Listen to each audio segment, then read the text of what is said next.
Good morning. Today we're going to look at how to draft poetry. To start off with, we need to figure out what makes poetry good. Well, for one, good poetry is emotionally engaging. What I mean by that is that your target audience feels something as they're reading your poem. They're entertained by it and they enjoy it. And for them to be emotionally engaged in your poem, you need to be as well. Secondly, like all good writing, good poetry conveys a message.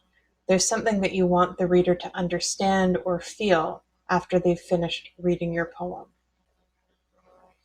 Finally, good poetry uses concise and powerful language that paints a picture in the mind of the reader. So where do poets get their ideas for poetry? The short answer is everywhere. A slightly longer answer is by looking at the things that are important to them, their passions and interests. For example, there are lots of poems written about discrimination or climate change, about art or music, the things that are important to you. Poets also use their experiences and try and capture individual moments, childhood memories, spending time with your friends, the image of sunlight on the water, the feeling you get when you wake up and you realize it's a holiday and you don't have to go to school or work. And there are certain major topics and emotions that many poets talk about. These are things like change, dreams, love, joy, loss, hope. These are fairly common topics in poetry. The question then is, how do I turn an idea into a poem? Well, in a moment, I'm going to demonstrate writing poetry for you, but there are a few tips and tricks that I can give you as we move through this. Think about what the topic means to you. You might brainstorm ideas or images or words. You might note down lines or sentences. Do a free write, and then take that brainstorming and try and put it together into a poem. The thing you need to remember, though, is that this is a draft. The point is not to find the perfect words or the perfect line breaks. The point is just to get words down on the paper. You'll have a chance to revise later, and honestly, not all of your poems are going to be worth revising. We're practicing right now. Just write.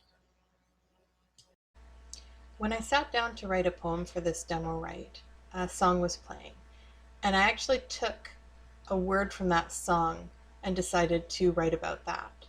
And that's the word aftermath. So as I go through, I'm going to explain to you what I was thinking as I did this. To begin with, again, it's just about getting words out. So I wasn't really sure where to start, so I just started to write.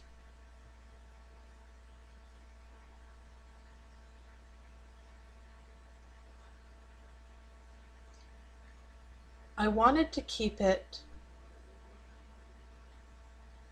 a little open as to what the audience might interpret here. I was kind of writing about the situation that we're in right now, the pandemic, but I didn't want this poem to be something that was just for the pandemic. So I tried to choose words that were a little more open for interpretation.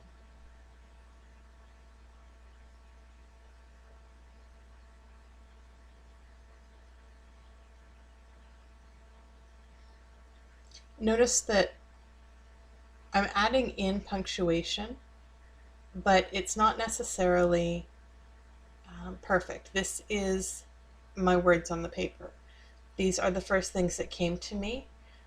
It's not my best writing.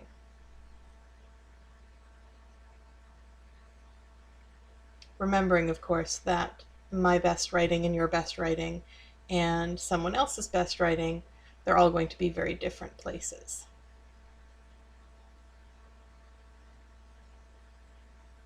One of the things I'm looking at here too is the line breaks.